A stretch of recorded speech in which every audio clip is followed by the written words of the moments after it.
Do you have problems thinking straight when you're focusing, right? You're trying to focus on a task and you just can't get into the flow state. It's impossible for you to get into the task and actually complete it because your brain's like waving in and out and it can't be disciplined, okay? This is the effects of scrolling. Like after you scroll on your phone on TikTok or social media, or you binge YouTube or Netflix, this feeling is called brain fry. And it can develop to brain fog, which is the worst state of unconsciousness. This brain fry you get from social media is stopping you from concentrating, and it's also stopping you from being present during conversations. Your mind wanders the most when it is fried. So you know that feeling when you're trying to focus on something and your mind is wandering around and you're not actually putting your full attention on the task, you're not in flow state? That's where that comes from. Your dopamine receptors were fried. At school, I was seen as someone who could easily just focus on like a task. I remember in year 11, I was always focused on the task, just getting it done very quick and easy.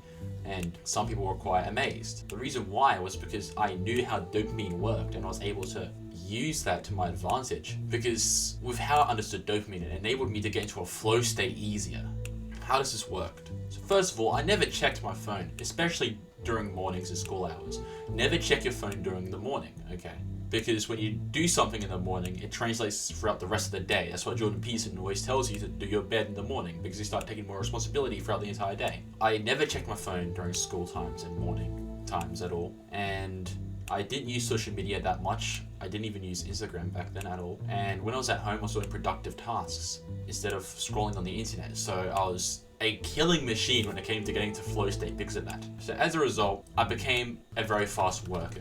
I could get work done, like school assignments or whatever, done in 20 minutes or less. Of course, I'm not perfect. Sometimes nowadays I still binge YouTube by pure accident, which is something I must avoid, but I need to keep my mind focused on actual work. So to max out focus, you need to understand how dopamine works. So dopamine is a goal pursuit chemical, right? So let's say you're a hunter-gatherer who's trying to hunt for a saber-toothed tiger or a woolly mammoth. Let's go with that, a woolly mammoth. You're basically out there hunting these woolly mammoths, and once you start the goal, your dopamine goes below the baseline, and that's when you're actually starting to go for the goal, because your dopamine is spiking up as you seek a woolly mammoth. And once you find that woolly mammoth and you kill it, it goes up and then back down to baseline. And thus the baseline increases.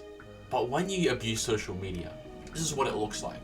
You are constantly spiking in dopamine with every single scroll you do, because one video might be, I don't know, some random chick twerking, unfortunate. The next one might be those weird satisfaction videos, and you're frying your dopamine receptors. And TikTok does this so much to your brain because you're just scrolling video after video, and every single video is attention grabbing.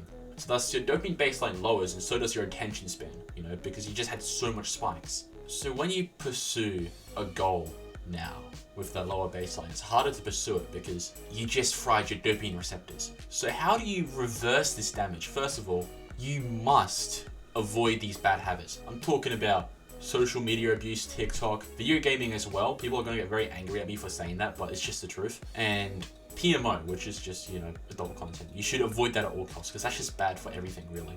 Just anything addictive that messes with your dopamine, even slot machines. So you need to be able to do that. So a friend of mine, who I knew since I was 13 years old, he had problems with Reels. He had always scrolled down YouTube Shorts, and he's trying to do dropshipping. He's trying to do dropshipping on TikTok. So he would get distracted on TikTok and start scrolling on there as well. So instead of working, he would often scroll, and this would cause him to have sleeping problems. This would cause him to have trouble in focus. He had heavy brain fog as a result. So he spoke to me about this lack of concentration, and I was like, don't you scroll on Reels every day? Why don't you stop doing that? And he stopped doing Reels as a result. He stopped scrolling on Reels.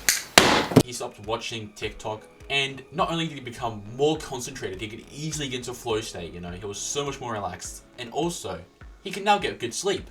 That's weird. So that's kind of an interesting discovery, because now that he stopped using Reels, his ability to sleep has increased. He's now getting like 7 to 8 hours of sleep and going to sleep on the right times. Before, he would stay up at like 12 or 3 a.m. even. So I guess that probably explains why so much younger people can't even sleep these days. But this video isn't about sleep, okay? I'll make that later. You also want to avoid gaming, because video gaming gives you these dopamine issues because you're actually hunting on a screen, really. It is kind of similar to TikTok, but except you're actually doing something. Like you're pursuing a goal, and thus it actually hurts your dopamine baseline because it does the exact same thing. There's constant things to focus on. And haven't you started to I've started to notice that all these upcoming game titles like Counter-Strike 2 and all that, whenever you kill someone, the award mechanism is so much higher than it used to be. So much more attention grabbing and satisfying. That's because they're trying to grab your attention so you can spend more time in the game. That's how the market works. So I haven't touched the game in 3 weeks, and once I stopped gaming, my productivity just skyrocketed because I started being focused on my work and my dopamine baseline had free room to just go up and up. So when you avoid all these anti-dopamine baseline habits, your dopamine baseline will repair itself automatically. But there are ways to increase your dopamine baseline to further repair this damage and to get even further upwards, you know? And these are called difficult tasks. The easiest one to get into by far is fitness, so I recommend fitness a lot because the gym is just fun. I just love the gym so much. So if you want to kind of get that easy baseline increase, you can go to the gym, do a workout and get out, and then boom, the baseline goes up. But I think the most important ones are cold showers, ice facials, and concentrating on work. Cold showers, they are difficult. Like, I actually miss out on them a lot. Yesterday I had a cold shower, but today I didn't. With cold showers, you want to kind of get in there, turn the cold on and just face it. And you'll get used to that feeling. You'll get used to that spike in the cold shower. And that spike is important. You must move your body around on the parts that don't have cold on them, in a way. So got to move your body around to get that cold water on you. And as a result, those kind of feelings, that spike you get, will actually increase your dopamine baseline because your body's trying to survive in a way. And as a result, you get results similar to that of cocaine. Okay, your dopamine baseline actually increases like you're on cocaine or something, which is absolutely insane. Ice facials are great. I use it to handle acne. I still have it, but like I still do ice facials because it's just good for you. And concentrating on work is fantastic. Like, you actually are practicing your flow state every time you do this, and thus your dopamine baseline increases because it's the same thing as hunting a woolly mammoth. You're getting the work done, and thus your brain feels satisfied afterwards, and thus, there we go, the baseline increases. But the most important thing of all, I didn't even list this, but the most important thing of all is meditation. How meditation works is that it actually changes the structure in your brain. So when you do TikTok, right, 2 things happen. Your prefrontal cortex weakens, and your amygdala strengthens. Now, what are these 2 components right over here? What are these 2 core components? The prefrontal cortex is the logical part of your brain that actually makes good decisions. It is less frantic, but the amygdala is the anxiety brain. It does all the stupid stuff. It's your lizard brain, basically. The amygdala is what causes you to relapse on nofap, okay? And also, the amygdala also increases, like, it just makes you more anxious as a result. So when you meditate, what will happen is that your prefrontal cortex will actually strengthen and your amygdala will weaken. So not only do you get the benefit of better concentration because your prefrontal cortex is greater, you're also going to be less anxious because your amygdala is very much weakened. So when you meditate, you can reverse a lot of damage from TikTok and also porn addiction. You can really reverse that problem right there because it does the same thing. It just weakens your prefrontal cortex and strengthens your amygdala. So with meditation, you just repair yourself from that damage already. So meditation is just so important. It's such an important aspect of increasing your focus and dopamine.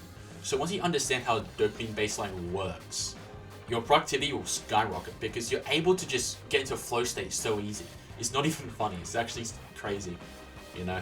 If my dopamine baseline was just lowered, I would be so much worse when making this video right now. I wouldn't be speaking to you like this. I would be like, okay, the dopamine baseline goes up, blah, blah, blah. You know, but I'm speaking of energy over here because my flow state has increased. That's how you actually max out your focus, just by doing that.